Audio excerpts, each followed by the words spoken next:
Muy buenas tardes. Sea lo primero reconocer que es un verdadero honor para mí nuevamente haber sido invitado por el Instituto de Derecho Procesal y para poder participar en el máximo evento jurídico que tiene el país. Doctor Jairo Parra, muchas gracias y a todos los miembros del Instituto. He escuchado con detenimiento las intervenciones de los conferencistas de la mañana y de todos los que en esta mesa me han antecedido en la tarde de hoy.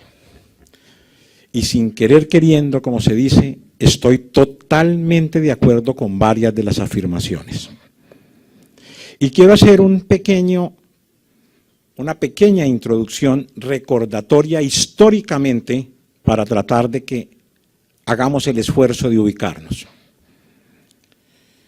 Corrían los primeros años de este nuevo siglo y sin que esa situación hubiese sido novedosa, se decía el sistema procesal penal que existe en el país ha fracasado, no funcionó y se colocó como conclusión para hacer dicha afirmación. La duración del proceso es demasiado extensa, se vive un cáncer permanente que por su duración se desemboca al reinado del estadio de la impunidad, no hay una verdadera protección a las víctimas, motivo por el cual se hizo una propuesta, estoy convencido que de la más buena fe del mundo, de que se produjese un cambio. Y también estoy convencido de que quienes a los altos niveles del país escucharon dicho clamor, accedieron al mismo diciendo, totalmente de acuerdo, produzcamos un cambio. Ha habido muchas discusiones, pero vuelvo a reiterarlo, sigo convencido de que de la más buena fe del mundo, alguien propuso que implementásemos el sistema acusatorio modelo anglosajón. Y en un momento determinado se marcó el derrotero de que íbamos a tener una copia del modelo puertorriqueño, del modelo americano. No es de mi originalidad. Le escuché a uno de los grandes maestros de mi casa. Se pretendió traer algo especial. Yo lo escuché a él y me perdonan el ejemplo que voy a dar, pero se lo escuché y me parece muy acertado. Alguien pretendió comprar una bandeja paisa y cuando le llegó, al mirarla dijo, oiga, pero no tiene frijoles. Pero le contestaron, pero es bandeja paisa. Siguió mirando y dijo, pero no tiene chicharrón, no tiene morcilla, no tiene huevo, pero es bandeja paisa. Nunca pudimos saber si lo que él se comió era mejor o peor que la bandeja paisa, pero le llegó. Y esto para querer afirmar de que lo que a nosotros nos llegó no fue el sistema modelo americano. Aquí llegó un modelo totalmente diverso. Estudiosos, entre los cuales está el profesor Gerardo Barbosa, aquí sentado en esta mesa, producto de sus estudios dijo que nuestro sistema era más modelo continental europeo que modelo anglosajón. Algunos, de una manera especial, terminaron diciendo es que este es un modelo acusatorio a la colombiana que se da mucho en nuestras situaciones. Inclusive me atrevo a decir que de la más buena fe hubo una serie de pronunciamientos de nuestras altas cortes, la Corte Constitucional y la Sala Penal de la Corte Suprema, en donde para responder a ciertas inquietudes en punto de referencia específico del sistema de la Ley 906, acudían tanto a la doctrina como a la jurisprudencia de ese modelo traído de Estados Unidos o de Puerto Rico. Y se citaba a tratadistas como Ernesto Chiesa para querer dar explicaciones. Sin querer queriendo estaban tratando de decirnos que querían reafirmar de que eso era lo que habíamos traído cuando de verdad eso no fue. Pasó el tiempo, estamos en el 2014, desde hace ya algún hasta quizás ya largo recorrido, se está empezando a decir que hay una doble posición, o que el sistema acusatorio implementado por la Ley 906 colapsó o que está a punto de colapsar.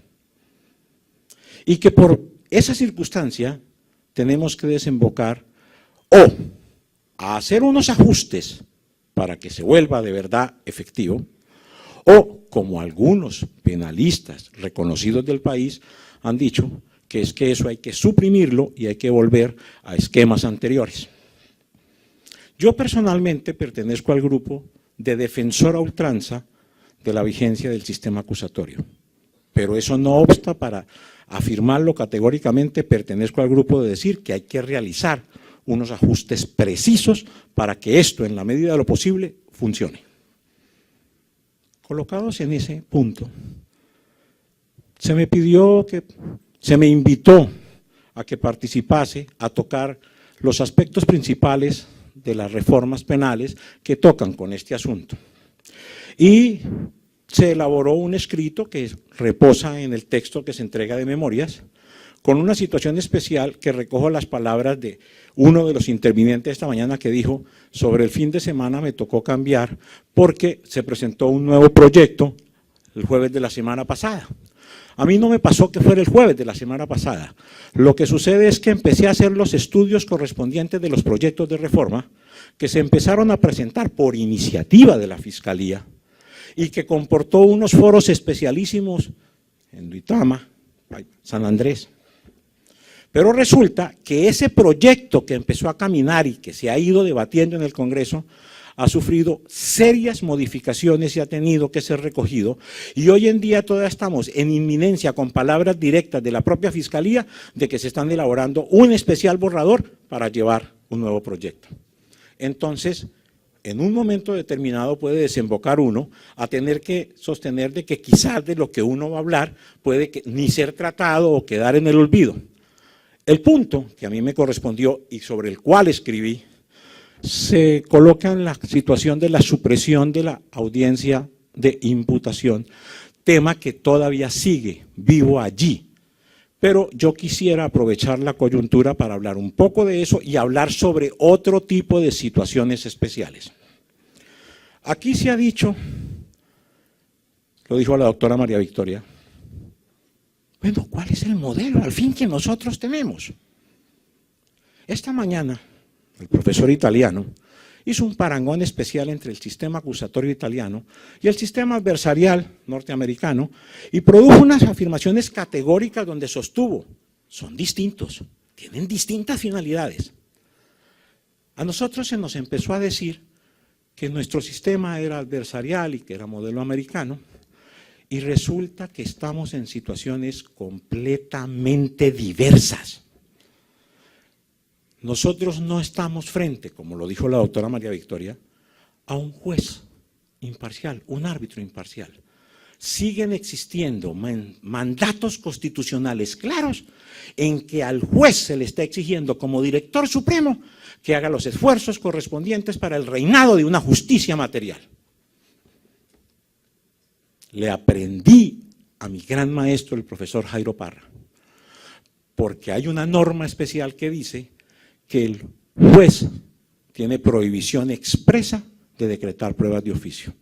Y le aprendí a él que quien ha dicho que porque decrete pruebas de oficio se parcializa en un momento determinado, si él lo que está luchando es por el reinado de una justicia verdadera, y que en un caso podrá defender la situación a la defensa o en otro defender al acusador, a la Fiscalía. Pero lo tenemos maniatado, pero le hacemos exigencias.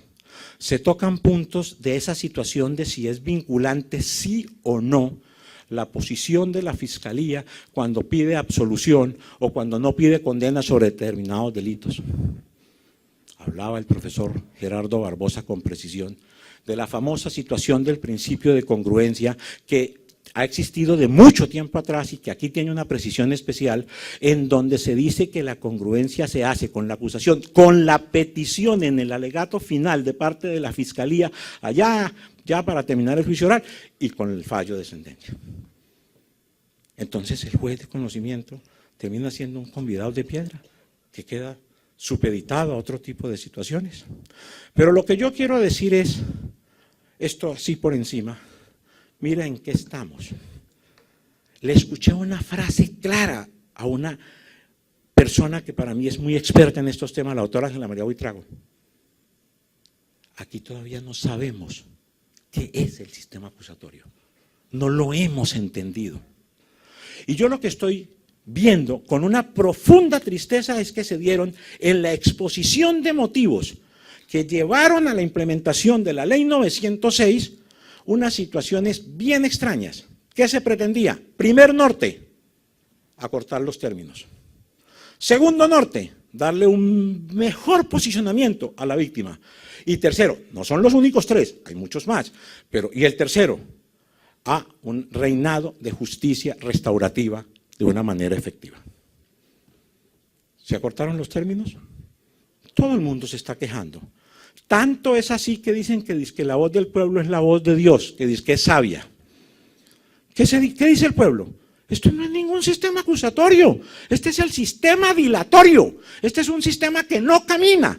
Y lo que me pongo yo a esculcar es que he encontrado con profunda tristeza que no es uno solo de los intervinientes en el proceso el que le mete el palo a la rueda. Todos los que intervenimos, defensores, víctimas, acusador, ministerio público y a veces hasta los propios jueces, los que están trancando este tipo de situaciones. Y quiero hacer 2 o 3 comentarios para que tratemos de ubicarnos en el contexto para que ustedes, yo lo que quiero es que entren a reflexionar sobre esos temas. En estos negocios mediáticos que se dan, en los que con mucha precisión el doctor Jaime Bernal decía que esa influencia o incidencia de los medios de comunicación, porque son los que terminan fallando, condenando o absolviendo, y marcando derroteros, porque los he escuchado donde dicen, ante decisiones incluso de las altas cortes, en este caso no se hizo justicia o sí se hizo justicia, como si fueran ellos los que determinaran este tipo de situación. En ese tipo de coyunturas, en ese tipo de situaciones, yo me encuentro con la situación de las víctimas. Aquí escuché una frase. Se han dado grandes reconocimientos a la posición de las víctimas. Yo soy partícipe y estoy inclinado a que las víctimas tienen que ocupar un lugar preponderante. Pero mire la situación que se nos está dando. ¿Qué está sucediendo? En estos casos de bombo, los negocios mediáticos, sin haberse hecho la imputación, simplemente estando iniciando la famosa citación a la audiencia de imputación, comparecen las víctimas dizque para ser reconocidas. Y se forman unas discusiones. Y ha llevado que se dé, o porque lo reconocen o porque no lo reconocen frente a esa decisión del juez de control de garantías, terminan permitiéndose las impugnaciones. Y entonces resulta que como no está dentro de un listado especial, esas apelaciones se están concediendo en el efecto suspensivo y estas cosas se están dilatando por mucho tiempo. Y yo le pregunto a los apoderados de víctimas, ¿a ustedes les pagan por venir a dilatar el proceso? Yo no entiendo cómo es posible que si precisamente un apoderado de víctima lo que quiere es que el proceso avance, camine para poder marcar su derrotero. En la ley 906 teníamos una referencia especial. ¿Cuándo se hacía el reconocimiento de la víctima? En la audiencia de acusación. Pues resulta que ahora con esa concesión de derechos hemos, como las expresiones que usa el doctor Gerardo Barbosa, hemos pervertido el sistema. Y todo desemboca a que sigamos dilatando y dilatando y dilatando. Pero voy a algo más, que es lo que quiero que pensemos, para que la academia participe vivamente en estos trámites de reforma que se están dando y que son trascendentales para la suerte del país, porque un sistema procesal penal, si no funciona, ¿de dónde vamos a pretender que tengamos paz? ¿De dónde vamos a alcanzar la justicia social? Está sucediendo que esas sesiones de audiencia de imputación y de audiencia de acusación y en algunos casos, como ustedes bien lo entienden, en las solicitudes de medida de aseguramiento, hemos desembocado a los actos de ridiculez más grande que existe sobre la tierra. Se ha convertido simplemente en unas lecturas repetitivas que se vuelven unas sesiones interminables. y no entiende uno al fin qué es lo que va a pasar y qué es lo que va a suceder. Al estudiar lo que en estos momentos se está pretendiendo concretar como reforma y con parte activa de la Fiscalía, he venido a encontrar una serie de situaciones que quiero que se rasquen la cabeza. Se pretende la supresión de la audiencia de imputación. No en todos los casos, para acortar términos, frente a unas situaciones especiales. Pronunciamientos de nuestra Corte Constitucional han dejado claro, desde que se implementó y entró en vigencia el sistema acusatorio de la Ley 906, que es un sistema acompañado de respeto de garantías y ha marcado posiciones claras en decisiones en que debe haber un derecho a la igualdad, a un justo proceso, a un debido proceso, y que efectivamente con la imputación se está marcando un derrotero señalándole a alguien que posiblemente puede llegar a ser responsable y que el derecho a la defensa, que es algo sagrado, tiene que saberse manejar. Yo no quiero decir que no avancemos en el estudio de dicha situación. Lo que estoy diciendo es, tengamos cuidado con estas cosas, porque para obviar, para conseguir un acortamiento de términos, ¿a dónde estamos desembocando? En un momento determinado, hacer desconocimiento de garantías fundamentales, y eso no se puede permitir. Pero adicionalmente hay una serie de situaciones especiales. La posición de la víctima, la famosa indemnización integral, el incidente aquel, que dice que para darle mejor posicionamiento a la víctima, salió con la ley de descongestión que salió ya hace un tiempo. El incidente se tramita no dentro del proceso, sino por fuera del mismo una vez ha obtenido ejecutoria el fallo de condena. Y esto me sirve para querer contarles a ustedes que esculcando la posición de los que están en la Fiscalía queriendo caminar sobre estos puntos, me dicen que está estadísticamente comprobado que la reparación patrimonial está lejísimos de conseguirse, que el porcentaje es ridículo y que cuando hubo cambio de sacarlo de cuando se hacía el anuncio del sentido del fallo a cuando se produjo la situación de que es después de la ejecutoria de la decisión, no ha aumentado ni el 2%. Con lo cual se dice que por qué seguimos en esa lucha allí cuando podemos marcar otro tipo de derroteros. Y eso me hizo acordar de algún profesor de mi departamento de Derecho Penal de la universidad que decía categóricamente en los inicios del año 2005, eso es una cosa que debe manejarse en otro tipo de jurisdicción. Eso me produce rasquiña, pero mire cómo son las cosas. Y adicionalmente se está planteando para los delitos querellables que en un momento determinado quieren plantearse en una reforma la connotación de que sean contravenciones, formular o plantear una situación de un procedimiento abreviado que es bien especial. Un procedimiento en el cual la audiencia de acusación más la audiencia preparatoria simplemente es una sola audiencia concentrada y arranca con el simple traslado de la acusación con todo el soporte, comillas, probatorio de parte del ente acusador para que la defensa, en el término que se considere prudencial, entre a manejar el mecanismo de acción. ¿Cómo sería de lindo que eso no se quedase solamente en esa perspectiva de la situación de esos delitos querellables que pasan a ser contravenciones, sino que eso fuese el procedimiento normal u ordinario que nos lleve a manejar este tipo de cosas? Frente a esas coyunturas, yo lo que les estoy contando es, no se ha entregado completamente el proyecto de reforma, se ha ido caminando y estamos en unas combinaciones. Con esto quiero tratar de concluir. Se nos ha dicho en muchas ocasiones que la perversión en Colombia es la coexistencia de dos sistemas procesales, Ley 600, Ley 906. Pero seguimos dentro de esos parámetros. Si era tan malo el procedimiento de la Ley 600, ¿para qué se conservó para otro tipo de cosas?